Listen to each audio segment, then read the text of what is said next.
Olá, boa noite. Estamos entrando aqui em plantão ao vivo para falar de um tema muito importante que eclodiu na mídia ontem e acabou culminando com o pedido de demissão do então presidente da Caixa Econômica Federal, o Pedro Guimarães, após denúncias de assédio sexual de funcionárias contra ele que acabaram saindo na mídia. Para conversar sobre isso, eu estava conversando hoje de manhã com o professor José Forni sobre esse tema, e aí nós debatendo esse tema ali, né, de maneira privada, pensamos na possibilidade de trazer esse debate, trazer essa discussão aqui para o Instagram. Então eu vou convidar o professor José Forni aqui para participar comigo. Deixa eu ver se eu consigo fazer isso aqui. Ótimo. Vamos lá, entrar ao vivo com o professor Forni. Espero que dê certo aqui. Que já ele deve entrar aqui. E aí eu já o apresento. Olá, professor. Boa noite. Tá me ouvindo aí? Eu só não estou lhe ouvindo. Você está me ouvindo? Eu estou te ouvindo. Você está deixando o volume baixo? Por que eu não estou te ouvindo? Tu não vendo está me bastante ouvindo, gente entrando aqui também. Você não está me ouvindo? Não? Não está me ouvindo? Não, Tá eu me estou te ouvindo? ouvindo, mas Sim, mas eu não você estou não lhe me ouve. ouvindo. Você não me ouve? Não te ouço. Não te ouço. O que será, hein? Já acertamos aqui o áudio do professor. E repetindo o que eu estava comentando, então, a gente vai tratar hoje de um tema que são crises decorrentes de assédio, não é? O caso que a gente no qual a gente vai se basear aqui é o caso do Pedro Guimarães, então presidente da Caixa Econômica. O professor Forni, eu acho que já está aqui acertando o volume. Ainda não, professor? Está ouvindo, não? Você está me ouvindo, mas não estou lhe ouvindo. Eu não sei. Onde que eu clico aqui para tá você me ouvir? Obrigada. Hein? Rita, Elza, Dondeu, Dani. Vocês estão ouvindo o professor Forni? Eu não estou. Se alguém tiver, me fala, porque eu não estou conseguindo ouvir. Pois é, eu estou clicando aqui no... Olá. Se alguém puder me sinalizar aqui se está ouvindo o áudio do professor, eu não estou. O meu áudio aqui está aparecendo aberto, viu? Ainda não estou lhe ouvindo, professor. Vocês estão ouvindo o áudio dele? Só eu, então, que não estou. Deixa eu ver aqui. O pessoal está ouvindo? Talvez eu esteja conectada, então, com algum outro dispositivo. Eu vou tirar o fone aqui. Vamos... Vê se você me ouve. Porque aqui está liberado, meu som está liberado. Agora sim, agora tá certo. Eu acho que eu devia estar conectada com algum fone sem fio por aqui. Agora tá tudo certo. Agora estou lhe ouvindo. Bem-vindo, professor. Obrigado. Se você está me ouvindo, o pessoal também está me ouvindo, né? Não, eles já estavam, eu que não estava. Tá certo. Boa noite. Era problema técnico meu. Muito obrigada, professor Forni, pela sua presença aqui. Eu brinquei com o pessoal da equipe da COSAFE hoje que a gente ia fazer um plantão de live, né? Algo que não estava programado, e a gente numa conversa hoje de manhã ali pelo WhatsApp, né? Estávamos trocando uma ideia em relação a essa crise da Caixa Econômica Federal diante do pedido de demissão do então presidente Pedro Guimarães, que foi acusado por várias funcionárias de assédio sexual, e esse tema acabou vazando na imprensa. E o professor Forni me passou várias informações hoje que eu achei muito interessantes por todo o conhecimento que o professor tem do setor bancário, tendo trabalhado muitos anos no Banco do Brasil.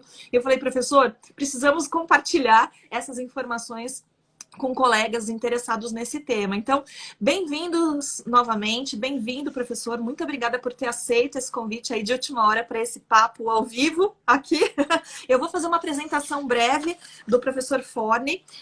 Professor João José Forni é jornalista, consultor de comunicação com foco em gestão de crises e autor desse livro aqui, que eu mostro para vocês, que é Gestão de Crises e Comunicação.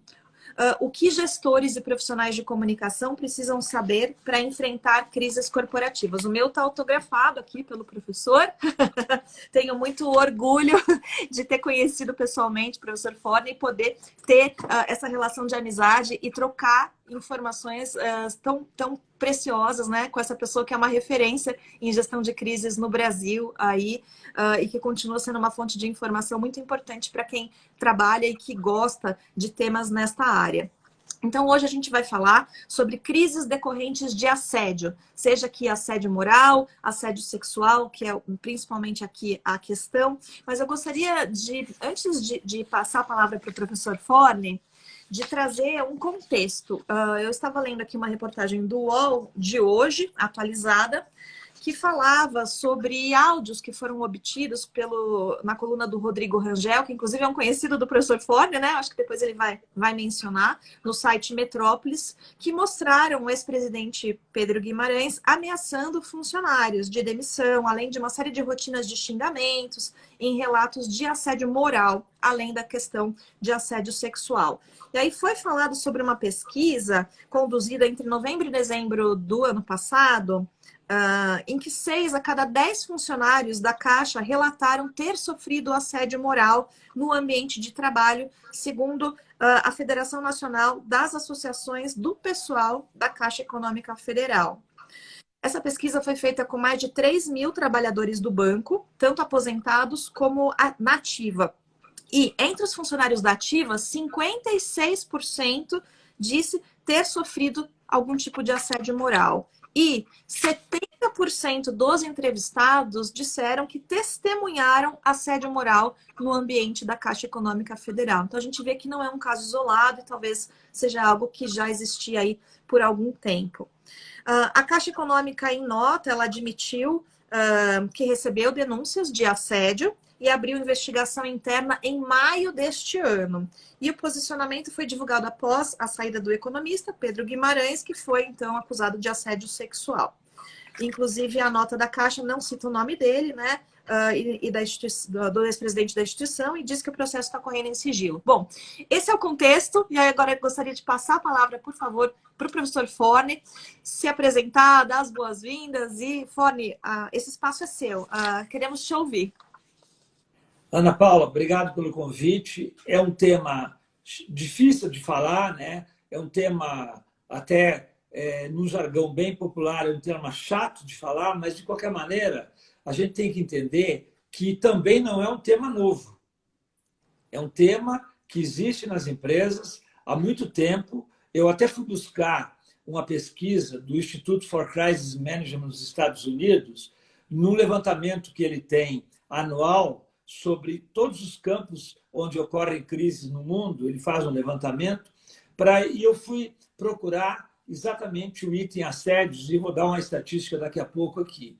Por ser um tema que não é novo, não quer dizer com isso que ele não esteja também hoje na preocupação das empresas, até porque se fala muito hoje no ESG, né, que as empresas estão seguindo a cartilha, a cultura do ESG.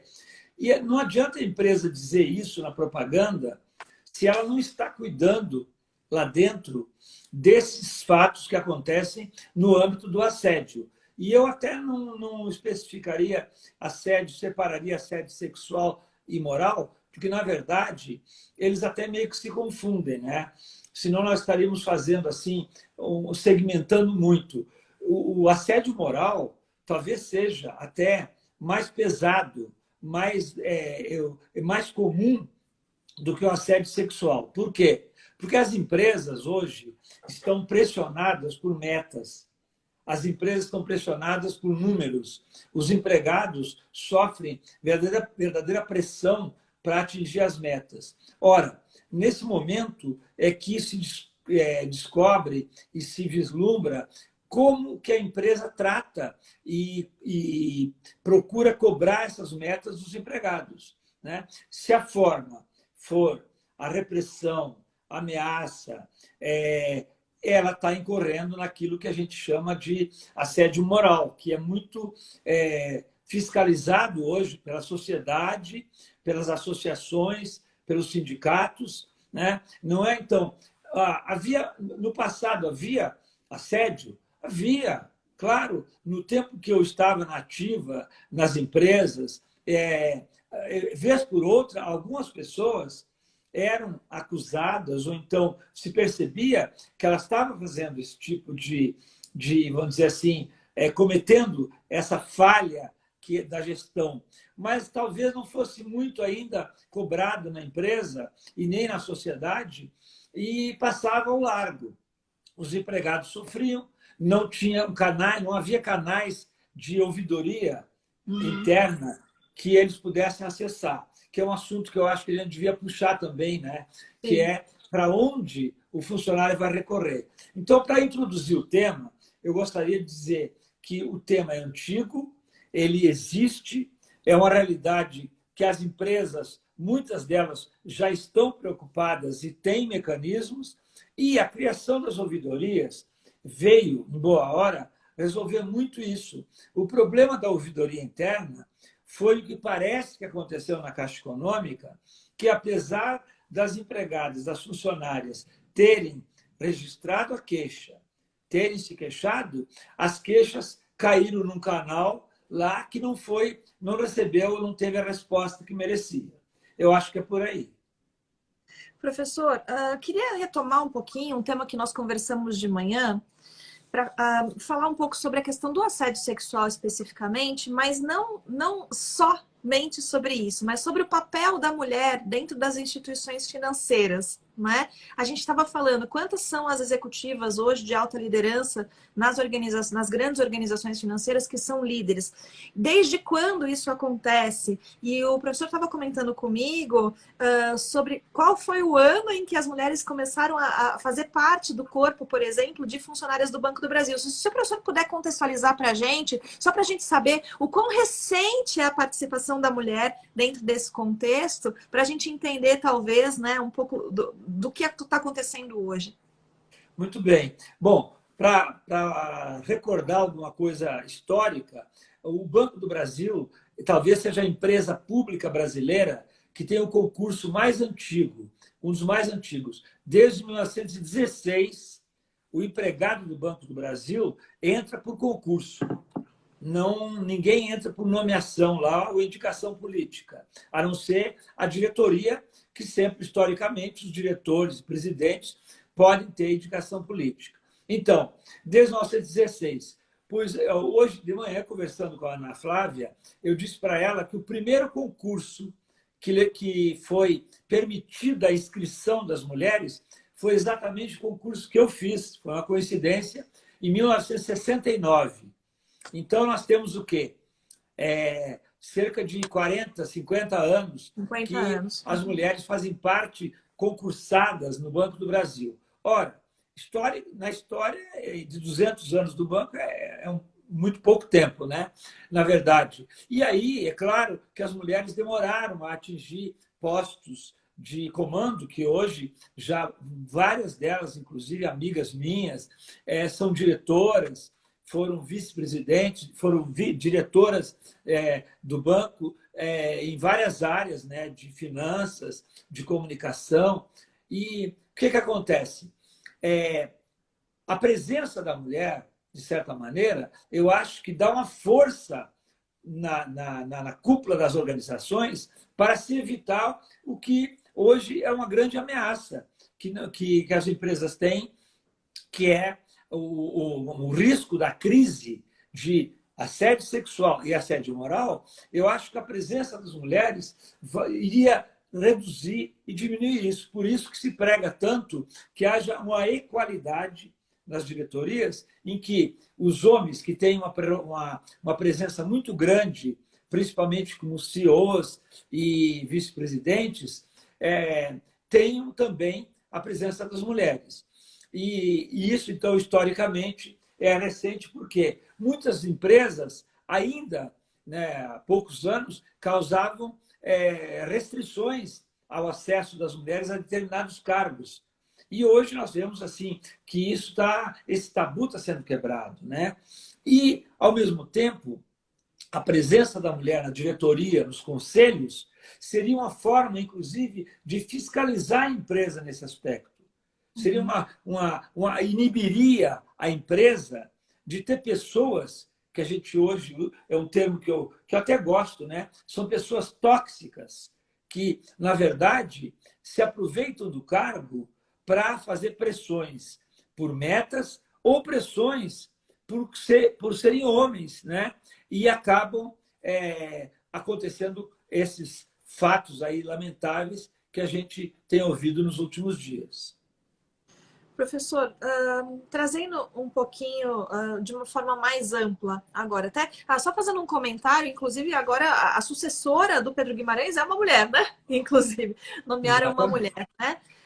Mas abrindo um pouco essa questão da crise por conta de assédio dentro das organizações, que a gente já viu vários casos, esse não é primeiro e infelizmente não será o último, eu gostaria de perguntar como que esse tipo de crise ocorre, se essas crises são recorrentes, tanto em organizações privadas como em organizações públicas, e se esse dado que você, né, comentou, que trouxe ali do relatório do ICM, mostra que crises desse tipo são representativas. Sim. Só para você ter uma ideia, eu fui buscar, no ano de 2017, as crises por assédio, elas apareciam no relatório do Instituto for Crisis Management dos Estados Unidos, era cerca de 1% das crises do ano eram classificadas na categoria que ele chama de assédio, de qualquer tipo, mas principalmente assédio sexual. Em 2018, esse número passou para 9,4% do total de crises do ano. Em 2019, com a chegada do Me Too, aquele movimento Me Too nos Estados Unidos, o número de crises por assédio, possivelmente as denúncias aumentaram, 16,14% foram as crises em 2019. Quer dizer, quase 20%, 16%. Isso significa, alguém pode me dizer, quer dizer que antes de 2017 não havia crises por assédio? Claro que havia. Mas possivelmente as denúncias não apareciam. Né? Não havia o ambiente que permitisse a denúncia. O movimento Me Too, ele, de certa maneira, ele deu uma força para que isso emergisse das empresas de forma muito pesada. Né? No ano de 2020, o número caiu, mas não porque o número de assédios caiu, é porque a pandemia, o relatório do ICM, pegou a pandemia e colocou tudo como catástrofe. E acabou que, no contexto geral, a pandemia, que representou 30% das crises do mundo, acabou diminuindo na proporcionalidade o número de crises de assédio. Não quer dizer que o assédio tenha diminuído. Então, a gente vê que não é algo restrito a determinado país, a determinada região. Todos os países, né, infelizmente, têm crises por assédio e, inclusive, em alguns países, a crise que chama por workplace crisis, né? Que é a crise no local de trabalho, ela tem um peso muito grande no total das crises. E onde está, claro que dentro desse workplace crisis está o assédio moral e o assédio sexual, além do problema da violência também, que é muito comum nos locais de trabalho. E eles incluem aí também alguém que chega lá e atira, por exemplo, tiroteios no local de trabalho por ex-empregados, está tudo incluído nesse item. De qualquer maneira, o assédio é representativo, sim. E aí, nós poderíamos passar já num tópico que seria assim, como resolver isso? Perfeito. Como que essa crise se resolve? Na verdade, a cultura do assédio, ela tem que ser combatida na empresa através de mecanismos bem claros, principalmente para a gerência média. Por que a gerência média? Porque a gerência média, isso aí não sou eu que digo, mas o pessoal que milita na área de gestão e administração, eles dizem que o gerente médio é aquela área da organização onde os empregados mais chegam perto e ali ele sabe o que está acontecendo. A gerência média. E esse pessoal,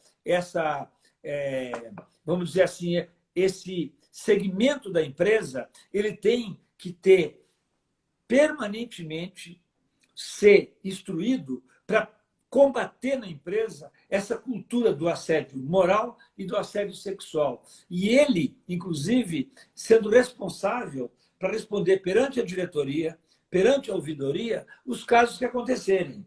Porque se você não dá oportunidade ao empregado para que ele tenha um canal onde ele possa registrar, ele vai ser refém daqueles, eu chamo de gestores covardes, que aproveitam do cargo. Eu, inclusive, pessoalmente, detesto isso. Eu abomino isso, de aproveitar o cargo para se impor perante, não interessa se é mulher ou se é homem, perante o funcionário que está dependendo, que é subordinado de você.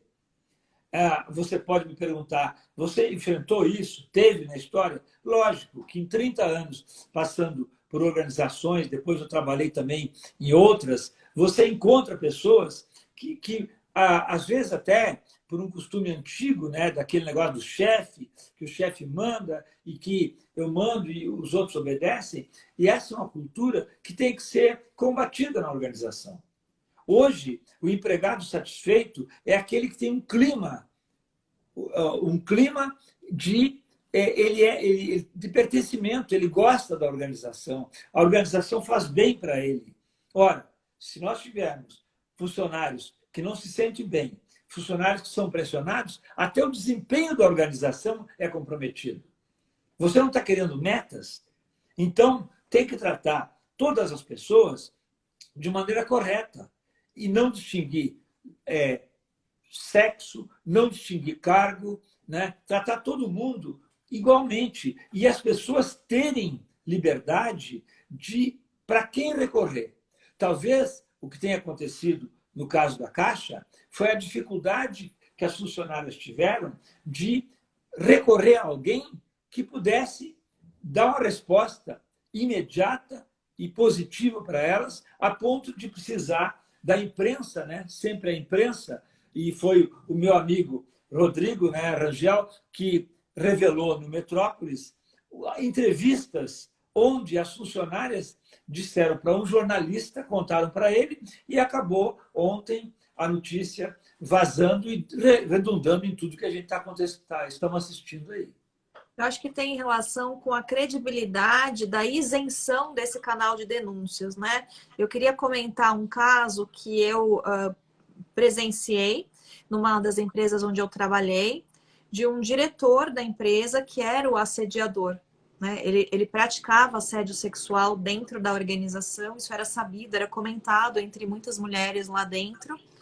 E ele era a pessoa que estava por trás do canal de denúncias.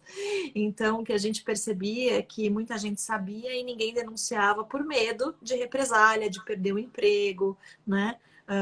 E não se fazia nada. Então, eu acho que a pessoa falava, bom, já que se eu fizer, eu posso me prejudicar, deixa eu ficar quieta aqui, não vou falar nada, a pessoa é poderosa, eu não tenho poder contra ela, e deixa ficar, né? E eu acho que nesse sentido veio uma pergunta do Reinaldo Taviti para o professor, que seria qual a sua percepção sobre essa questão do volume de assédio na Caixa, né? Essa pesquisa que retratou esse volume enorme, de 70% das pessoas terem já presenciado, pelo menos, algum tipo de assédio, aqui eu acho que era assédio de qualquer sorte, e que tenha sido, não tenha sido tratado, ou que tenha sido pouco divulgado, e muito tempo depois, apenas isso veio à tona. O que será que pode ter acontecido lá dentro com o seu conhecimento sobre instituições bancárias públicas e sobre Caixa Econômica, professor? O professor arriscaria dizer alguma causa sobre isso? Qual que seria a sua percepção?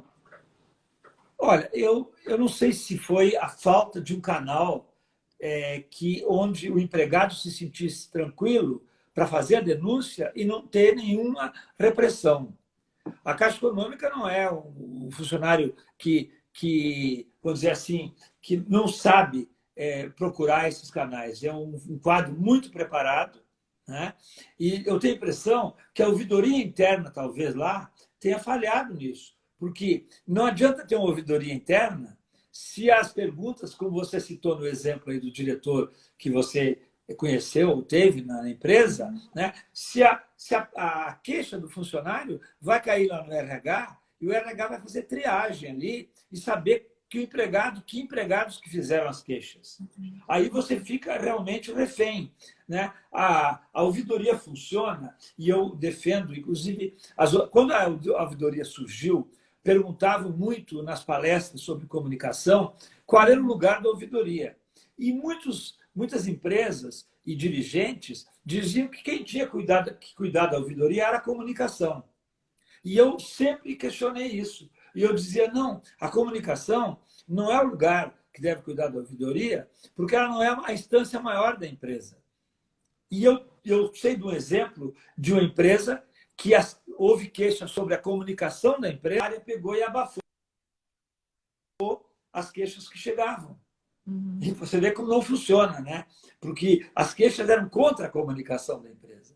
E aí, o que a gente defende? A ouvidoria tem que estar no board da organização, no topo da organização. O ouvidor é um cargo que, a rigor, não deveria ser um cargo de fácil demissão, não. Ele deveria estar acima, inclusive, dos diretores, porque aí ele teria autoridade, né? É que nem um ombudsman no jornal, que o jornal contrata, ele recebe o salário do jornal, mas ele está acima da diretoria. E ele fiscaliza o jornal e critica o jornal. Essa é a figura do ombudsman. O ouvidor é um ombudsman. E ele, ao receber isso, ele sabe qual é o canal para onde encaminhar. É o corregedor na polícia, que tem que estar acima, porque senão ele vai passar a mão na cabeça dos policiais que cometem infrações. Né? Isso vale para qualquer organização. Então, eu acho que o que houve lá, viu, Ana, é o fato de não se sentir tranquilo com o canal onde eu poderia fazer a minha queixa. É inconcebível que no século XXI, no ano 2022, tenha um dirigente que use o vocabulário que eu escutei hoje em gravações que foram publicadas na imprensa. Eu não admito, acho que é uma covardia, acho que é um abuso do cargo e, lamento muito, acho que se algum dirigente, outro dirigente, ouviu aquilo e ficou calado, desculpem, ele é conivente. Lamento que a diretoria não tivesse mais mulheres que tivessem ouvido, inclusive o assédio moral, eu não estou falando nem no sexual ainda, e que não tivesse isso vazado e chegado a quem? Ao ministro da Economia, a quem está ligado o presidente da Caixa Econômica. Isso vale para qualquer empresa. Eu não estou aqui usando a Caixa, né? Só o fato, nós estamos usando o exemplo porque foi hoje divulgado e ontem, mas vale para qualquer empresa. O dirigente que faz assédio moral ou sexual e tem uma diretoria perto dele, alguém da diretoria que tomou conhecimento e não levou isso adiante, ele, desculpe, é conivente. O Renato Taviti levantou aqui o ponto de ter uma auditoria externa, né? Uma ouvidoria, na verdade, né? Uma ouvidoria externa, que seria aí uma possível solução, uma boa prática, né? Olha, eu não acho que a ouvidoria externa seja uma solução que iria resolver o problema. Eu acho que uma ouvidoria interna, em que o ouvidor, como eu disse, tem autoridade, funciona. E outra coisa, o compliance da empresa também.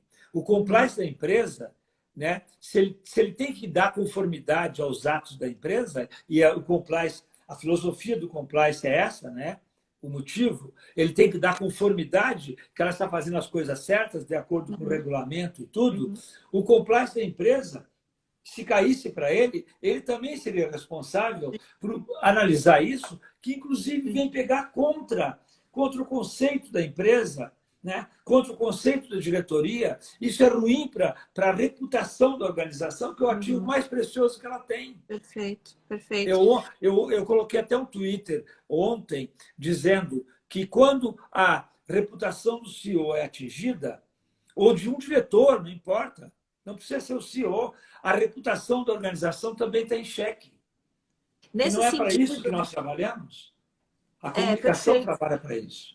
Perfeito. Puxando justamente esse gancho agora, professor, saindo um pouco do papel do gestor e do papel do funcionário, mas do papel do comitê de crise de uma organização que passa por uma situação dessa, de um diretor ali, era o CEO, era a primeira pessoa, né? Mas poderia ser qualquer diretor ali, Sim. que tenha cometido algum ato de assédio, esse assédio veio à tona.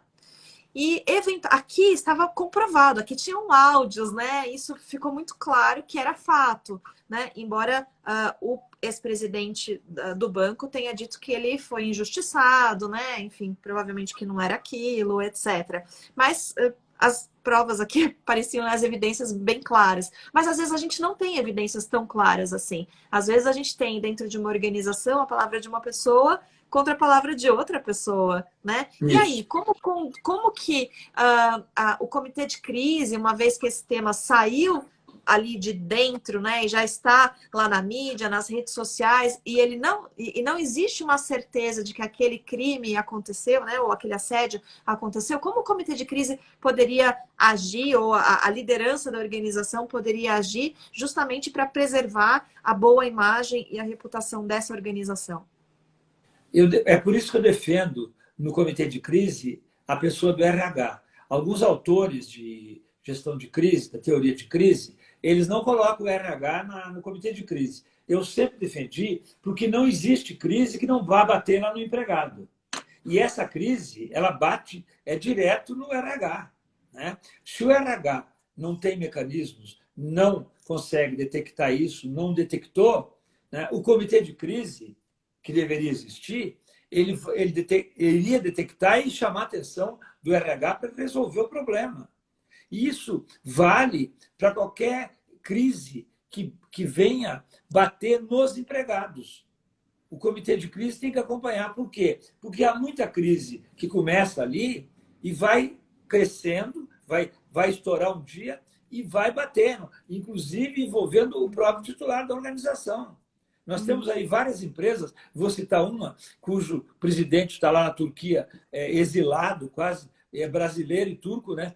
Que é a Toshiba, né? Que o CEO entrou numa crise e acabou atingindo a reputação da organização. Nesse caso do assédio, né, já que é o nosso tema, o comitê de crise tem que estar atento também, e lá na matriz de risco dele tem que estar esse item também, que hoje está aí, as estatísticas estão mostrando, né, que representam quase 1/3 de todas as crises que aconteceram na organização. Não é algo assim, aconteceu com uma empresa, mas na minha empresa não vai acontecer isso. Não, sabe por quê? Os gestores são trocados. Há um turnover muito grande hoje na diretoria das empresas. Pessoas novas chegam, entendeu? E de vez em quando vem um cujo o poder ele é terrível. O poder seduz. E a pessoa acha que com o poder ele se empodera, as pessoas mudam às vezes, se transformam. Então, quem fiscaliza isso? A ouvidoria, o compliance e o comitê de crise, para evitar realmente que vá bater naquele ativo, voltamos sempre ao grande ativo, que é a reputação da organização. Então, essa crise tem que estar no radar das organizações. Ainda mais agora que está se cobrando aí o ESG, né? Que a gente tem que ter compromisso com isso.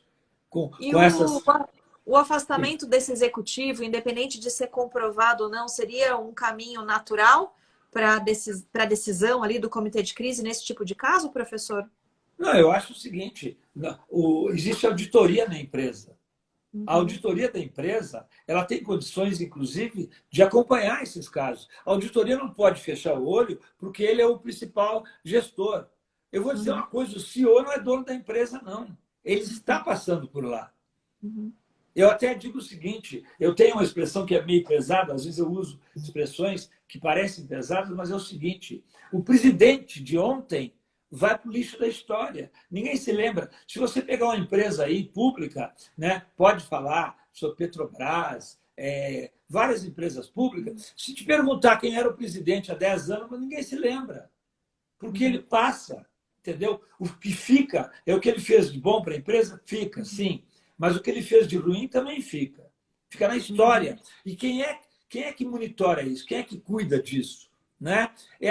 São aqueles órgãos que a empresa tem, aqueles departamentos que são encarregados, inclusive, de vigiar, de fiscalizar o próprio titular da organização. Uhum. Os titulares da organização, nem privada, ele não é dono da organização. Ele é uma pessoa que está passando por lá, que tem um mandato, né, para estar lá, e que ele vai embora. Então, todos os empregados têm a obrigação de, se ele está errando, denunciá-lo. E nós tivemos exemplos recentes, em governos passados, de que havia um conluio até da diretoria de desvio, para falar de uma outra crise, que é desvio de dinheiro, fraudes, e que ninguém falava. E a gente perguntava assim, mas essa empresa não tinha auditoria? Essa empresa não tinha compliance? Essa empresa não tinha uma controladoria? Parece que não tinha, porque lá os diretores faziam o que queriam, entenderam? E não é assim que a empresa funciona. Nós vivemos num mundo hoje que todo mundo é fiscalizado. Acabou aquele negócio, segredos não mais existem.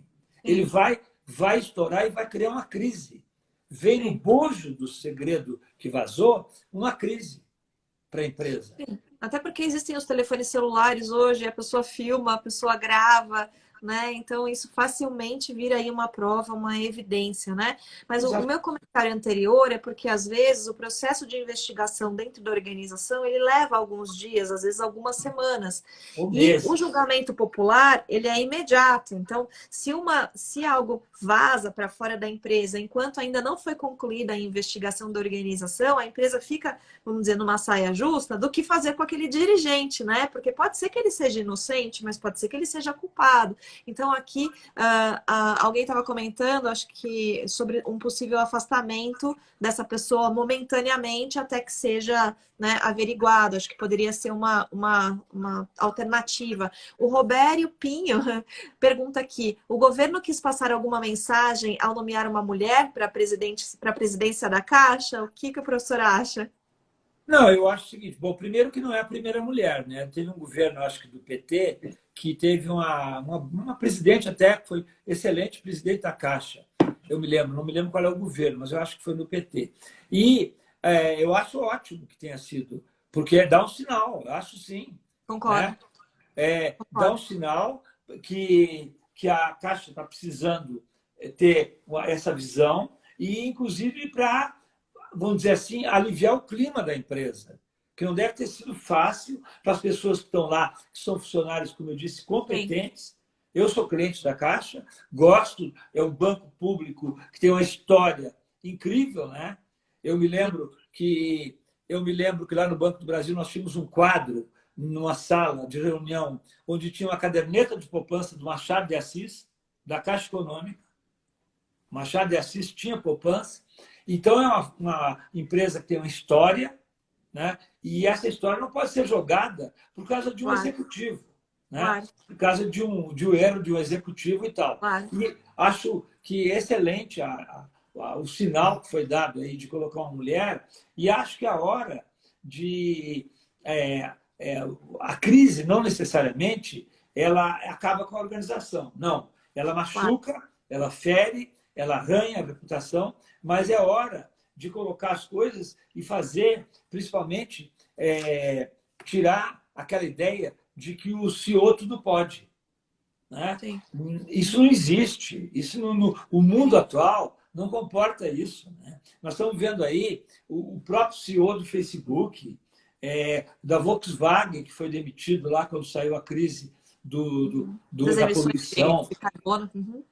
Lá nos Estados Unidos, do carbono, né? E assim vai. Quer dizer, as organizações, elas continuam e as pessoas passam, né? Agora, as regras, as normas, elas precisam existir e os empregados têm que saber a quem recorrer na hora que ele tiver que fazer uma denúncia.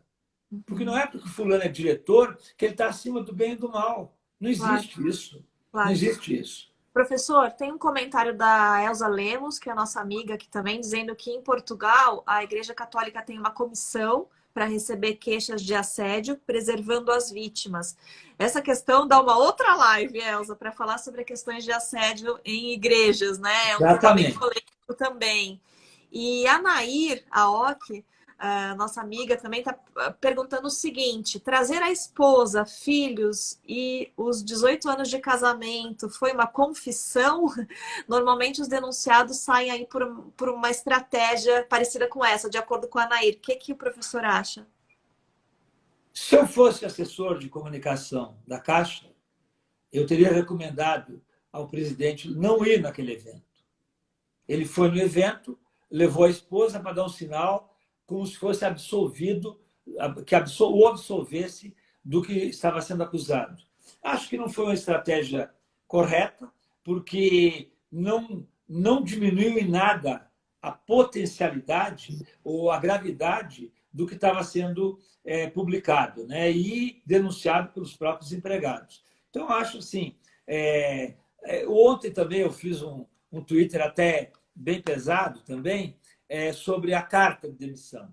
Eu disse, não, o valor da carta de demissão, quando alguém sai, demitido, o valor dela é zero. Porque a carta, o que podia justificar é o seguinte: você foi denunciado na imprensa por fatos graves. Convoca a imprensa, dá 2, 3 horas depois, não pode ser 2 dias depois, convoca a imprensa e desmente e prova que nada daquilo é verdade. Pronto. Essa é a estratégia. Se você não fez isso, a tua reputação já foi no ralo, porque você não conseguiu responder naquelas tradicionais eram 24 horas, agora é 24 minutos. É verdade. Entendeu? Eu queria trazer um pouco de gancho dessa pergunta da Nair, porque isso é muito comum nas respostas a crises de assédio sexual, principalmente, vamos dizer, do homem em relação a uma mulher, que traga-se a esposa, né? E aí as fotos do momento seguinte sempre são lá o executivo, seja público ou privado, ao lado de uma esposa com uma cara, né? Tipo, estou apoiando meu marido, né? Me lembrou o caso do Clinton, da Mônica Lewinsky. Vocês lembram que ele veio, abraçava Hillary, né? Excelente, exatamente. Não, para você ver, naquele tempo do Clinton, não havia ainda essa pressão em cima de assédios, que inclusive inclui homem, né? Um grande ator lá do House of Cards foi acusado nesse movimento do Me Too de assédio, ter assediado homens.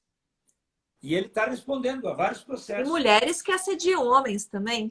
Também. Assédio moral também é muito comum. Exatamente. E sexual então, também existe. Lá na época do Clinton, eu acho que ele foi preservado até, e alguns podem achar que ele era o cara que não merecia ser impeachment, nem ser condenado, porque aquilo ali era um crime menor. Hoje, certamente, tomaria outra dimensão. Sem dúvida. E naquela época não tinha redes sociais, né? Não tinha redes sociais. Para a sorte do Clinton. Exatamente. Então, tudo isso, os tempos hoje não permitem mais, voltando, aquele tipo de assédio moral que a gente assistiu aí, eu tenho assistido, né? E coisas parecidas, vários exemplos, todo dia aparecem de chefes e políticos que usam do poder e da força para humilhar as pessoas, né? Eu vou dizer uma coisa para você, eu fui professor a minha vida toda. Eu tive aluno que gazeteava, tive aluno que colava, tive todo tipo de aluno. Eu lecionei anos. Eu nunca humilhei um aluno.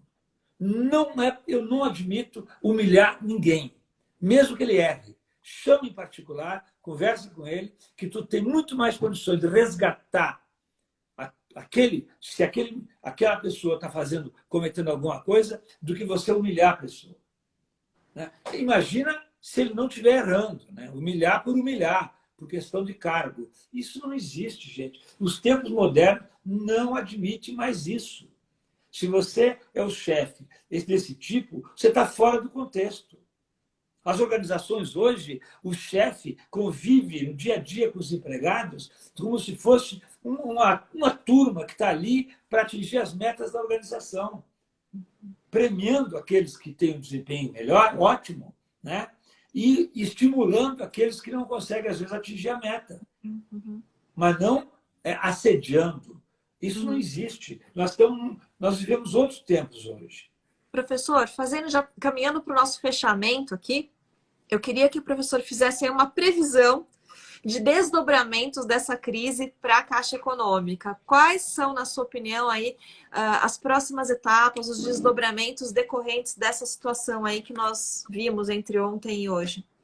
Eu acho que a Caixa vai tocar para frente os processos que vão ter que tocar. O Ministério Público, né, provavelmente vai tocar para frente e vai ver se realmente, se tudo isso que se disse aí se comprovar, vai haver alguma coisa. E a empresa, eu acho que ela vai sentar, a nova presidente, e vai apaziguar a empresa. Ela precisa estar apaziguada, né, para fazer aquilo que tem que fazer. Vem aí um novo auxílio que vai exigir a presença de muitas pessoas na Caixa. Ela vai intermediar aí o novo abono que vai aparecer aí, que foi aprovado, está sendo aprovado. Então, assim, a empresa ela tem que sair dessa crise mais forte. Acho que eu acho que é um divisor de águas, viu, Ana? No sentido de que isso não vai acontecer mais lá. Não há ambiente mais para acontecer isso. Vai ser muito bom para os empregados e para os gestores que ficaram lá. Muitos que talvez tenham assistido alguns atos de assédio e ficaram calados. Eles têm que pensar que eles deviam ter levado para frente isso. É aquilo, não basta você ser contra, você tem que denunciar, né? Acho que essa é a mensagem. Você não pode compactuar com qualquer tipo de deslize, né? É mais ou menos a mesma coisa que você vê alguém lá desviando recursos da empresa e, como é muito pouco, você fica quieto. Não existe isso. Quer dizer, na verdade, todo empregado da empresa, na verdade, o Jonathan Bernstein, que você conhece, que é um dos autores de gestão de crise, que é tua área também, que você gosta de discutir, ele tem uma expressão que ele diz: todo gerente da empresa tem que ser um risk manager. É um risk manager. O gerente, tem que ver o que está sendo um risco para a organização e ele tem que levar adiante e avisar o board da organização de que está acontecendo aquilo. Perfeito. Professor, muito obrigada mais uma vez pela sua disponibilidade de estar aqui à noite com a gente. E agradeço também a todos que estiveram com a gente ao vivo. Espero que bastante gente possa visualizar também. Essa live vai ficar gravada. E mais uma vez quero mostrar o livro do professor aqui. Vale muito a pena, né? Vale muito a pena para quem está começando a estudar gestão de crise e para quem já sabe também revisar alguns conceitos que não mudam. Tem muita coisa que se atualiza, claro, né? E essa área de gestão de crise é uma área nova e ela tem muitas novidades. A cada ano, né, a forma de responder muda, o foco muda, mas algumas coisas não mudam. Algumas coisas são as premissas. E essas premissas estão aqui no livro do professor, que é a nossa Bíblia brasileira aqui para a gestão de crise. Muito obrigada, professor, mais uma vez. Boa noite a todos. Obrigada a todos que participaram aqui. Eu que agradeço, Ana. Um abraço na Elza, né, que lá de Portugal está nos assistindo e lembrou bem a crise da igreja, que é um exemplo bem apropriado. Vamos falar sobre crise de igreja pela COSAFE também. Agradeço aqui a todo o pessoal da COSAFE que entrou, né? A Tati, a Nair, uma série de outros colegas, até meu cunhado entrou aqui também. Olha, alguns amigos, a Adriana, a Daniele. Tá presente aqui também, viu? Opa. O meu netinho está presente. Seu neto também, olha só, que maravilha, que maravilha. A família prestigiando, muito bem. Exatamente. Boa noite, então, bom descanso. Obrigada, professora, um abraço. Eu que agradeço. Tchau, Vou fechar aqui.